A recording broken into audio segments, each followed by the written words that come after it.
सलोनी एक अमीर घर की लड़की थी। रोहित और उसकी लव मैरिज थी। रोहित की फैमिली ठीक ठाक थी। रोहित के पापा रमेश कुमार एक बार काफी बीमार पड़ गए। उसके बाद से रोहित ने अपने पापा को काम करने के लिए मना कर दिया और छोटा भाई अभी पढ़ाई कर रहा था, इसलिए घर में कमाने वाला रोहित ही था। रोहित, ये क्या, तुमने मुझे सिर्फ 500 रुपए पकड़ाए हैं? तुम्हें पता भी है ब्यूटी पार्लर का खर्चा कितना है? कम से कम भी लगाओ तो 10,000 मुझे चाहिए। सलोनी, 10,000 कैसी बातें कर रही हो? 1,000-2,000 की बात और है, वो भी मैं तुम्हें बड़ी मुश्किल से निकाल कर दूंगा। पर 10,000 रुपए तुम सिर्फ पार्लर में खर्च कर दोगी तो मुझे तो बाकी घर का खर्चा भी देखना है ना। काश मैंने पापा की बात मान ली होती और तुमसे शादी न की होती, तो आज मैं अनमोल के साथ कितनी अच्छी लाइफ बिता रही होती। आखिर तुम्हारे मुंह पर वो बात आ ही गई ना। ये अनमोल एक पैसे वाले खानदान का लड़का है। खैर छोड़ो, अब ये सब बातें करके मेरा मन मत दुखाओ। मैं पहले ही बहुत परेशान हूँ। पापा को दवाई दिलाने लेकर जाना है, मैं भी जा रहा हूँ। शादी के बाद रोहित और सलोनी के रिश्ते में खटास आने लगी, जिसकी सबसे बड़ी वजह सलोनी का एक अमीर खानदान की लड़की होना। सलोनी की फरमाइशें बहुत बढ़ती जा रही थी, जिन्हें पूरा करना रोहित के हाथ में नहीं था। पर रोहित अपनी तरफ से पूरी कोशिश करता था कि वो किसी भी तरह सलोनी को खुश रख सके। माँ, सलोनी कहाँ है? बेटा, सलोनी तो बाजार गई हुई है। काफी देर हो गई, एक बार फोन करके देख। हाँ, मैं करता हूँ। वैसे मैं सोच रहा था अगले हफ्ते सलोनी का जन्मदिन आ रहा है, तो क्यों ना हम घर पर एक छोटी सी पार्टी रखें। सलोनी को अच्छा लगेगा। वर्षा दीदी और जीजू को भी बुला लेंगे। हाँ, ये तो बहुत अच्छी बात है बेटा। सलोनी का इस घर में पहला जन्मदिन है। अगर हम उसका जन्मदिन करेंगे तो उसे अच्छा लगेगा। रोहित बेटा, एक काम कर, मेरे जो मित्र हैं उनका केटरिंग का काम है, वो घर में पार्टी की अच्छी व्यवस्था कर देंगे। मैं उन्हें फोन मिला देता हूँ। तभी सलोनी आ जाती है। एक सेकंड पापा जी, बर्थडे मेरा है तो पार्टी की प्लेस और पार्टी की सारी अरेंजमेंट्स भी मैं ही डिसाइड करूंगी। ये आप जो कैटरिंग और घर में पार्टी का बोल रहे हैं, ये मेरे स्टेटस में नहीं है। मुझे अपने तरीके से अपना जन्मदिन मनाने की आदत है और मैं पहले ही 7 स्टार होटल में बुकिंग करके आ चुकी हूँ। और हाँ, टेंशन लेने की कोई जरूरत नहीं है। सारा अरेंजमेंट मेरे पापा देख रहे हैं। उन्होंने मुझे अपना क्रेडिट कार्ड दे दिया था, मैं उससे बिलिंग करके घर आ रही हूँ। बस आप सब तैयार रहना, मेरे बर्थडे की शाम 7 स्टार होटल में पार्टी है, तो आप सभी थोड़ा अच्छे से बनकर चलिएगा, मेरी इंसल्ट ना हो बस। सलोनी, ये क्या तरीका है?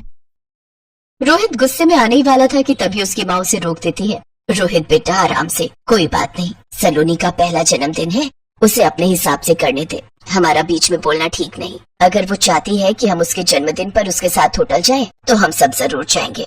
आखिर वो इस घर की बहू है। रोहित बेटा, तुम्हारी माँ ठीक कह रही है। और फिर जन्मदिन मनाने से सलोनी की खुशी देखनी है कि वो किसमें खुश है। अब कहीं भी मनाओ, चाहे घर में या बाहर। माँ, मैं अभी आता हूँ। रोहित कमरे में जाता है और सलोनी पर गुस्सा होने लगता है।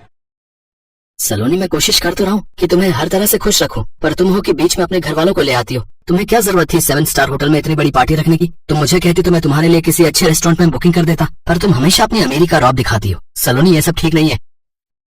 अरे ठीक कैसे नहीं है? तुम जानते हो मेरे बर्थडे के लिए मेरे घर में सबको बहुत इंतजार रहता है। मेरी फ्रेंड्स, मेरे फैमिली मेंबर सब मेरा बर्थडे बहुत धूमधाम से मनाते हैं। एक तो मैंने तुम्हारे घर वालों की इज्जत बचाई है। सब मेरे से बर्थडे पार्टी के लिए कह रहे थे। अब मैं यहाँ छोटे से घर में तो किसी को बुला नहीं सकती थी। और तुम्हारे पापा की बात सुनकर तो मुझे वैसे ही हंसी आ रही है। पता नहीं कौन सी कैटरिंग की बात कर रहे हैं। बस अब मेरा मुंह मत खुलवाओ। और तुम लोगों को मैंने बोल दिया है, मेरे बर्थडे वाले दिन शाम को अच्छे से रेडी हो जाना। इसके बाद मुझे इस बारे में कोई बात नहीं करनी।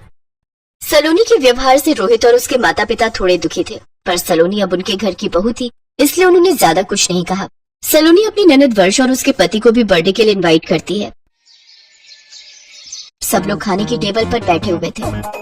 रोहित, ये क्या, माँ जी ने शॉल ओढ़ रखी है। वो तो ऐसे कपड़े पहन कर आई है जैसे दिसंबर की ठंड हो। तुम्हें पता है गर्मी का मौसम है और ये शॉल ओढ़ कर आ गई है। सलोनी, माँ को एसी में बैठने की आदत नहीं है और यहाँ फुल एसी चल रहा है। माँ ज्यादा देर एसी में नहीं बैठ सकती, पर वो तुम्हारे लिए यहाँ आई है। अब यहाँ तो काफी समय लग जाएगा और एसी में उनसे बैठा नहीं जाएगा, इसलिए मैंने ही उन्हें बोला था कि वो कोई शॉल रख ले। इसमें हर्ज क्या है? सलोनी बेटा, जरा इधर आना। आई पापा। सलोनी बेटा, केक कट चुका है। अपने ससुराल वालों की पसंद का क्या ऑर्डर करना है वो पूछ लो। हम सब ने तो अपनी पसंद का ऑर्डर कर दिया है।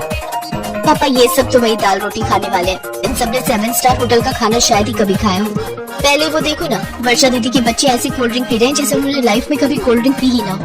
सच, कैसे गवार ससुराल वालों को बुला लिया मैंने अपनी बर्थडे की पार्टी में। तभी वर्षा वहाँ से गुजरते हुए सलोनी की बात सुन लेती है और वो अपने दोनों बच्चों को समझाकर बैठा देती है। रोहित के मम्मी पापा ज्यादा हैवी खाना नहीं खाते थे तो उन्होंने दाल और चपाती ही खाई। रोहित का मन थोड़ा खराब था और वर्षा भी सलोनी की बातें सुन चुकी थी, पर सलोनी की बर्थडे की वजह से कोई कुछ बोल नहीं रहा था। कुछ देर बाद उसे उसके दोस्त दोबारा डांस के लिए बुलाने लगते हैं। सलोनी आ ना यार, थोड़ा और डांस करते हैं, तेरा बर्थडे है, कितना मजा आ रहा है यार बहुत थक गई हूँ, इतनी देर तो तुम लोग के साथ डांस किया है। अच्छा ठीक है चलो। सलोनी जैसे ही दोबारा डांस के लिए उठने लगती है, अचानक चेयर के कोने से उसकी ड्रेस फंस जाती है और पीछे से पूरी फट जाती है। सलोनी एकदम से बैठ जाती है। अब यार मेरे ना पैर में एकदम दर्द हो गया है, एक काम करो तुम लोग करो डांस, मैं भी आती हूँ।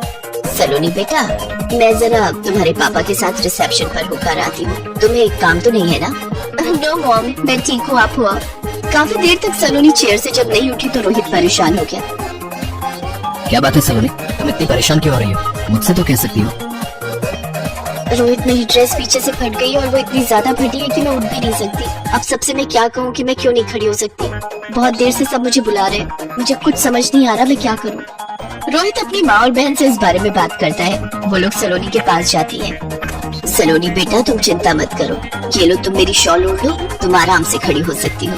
रुको, मेरे पास ये केशवी का रबर बैंड है, मैं इस शॉल को थोड़ा स्टाइल में तुम्हें पहना देती हूँ। आजकल रील में आता है ना अलग अलग तरीके से शॉल को पहनना, मैं उसी स्कार्फ के स्टाइल में तुम्हें पहना देती हूँ। वर्षा सलोनी को स्कार्फ की तरह शॉल पहना देती है। सब लोग सलोनी को इस नए लुक में देखकर उसकी बहुत तारीफ करते हैं। किसी को ये पता नहीं था कि सलोनी ने आखिर इस स्कार्फ की तरह शॉल क्यों पहना है। अरे वाह सलोनी, ये शॉल का स्टाइल तो बहुत ब्यूटीफुल लग रहा है।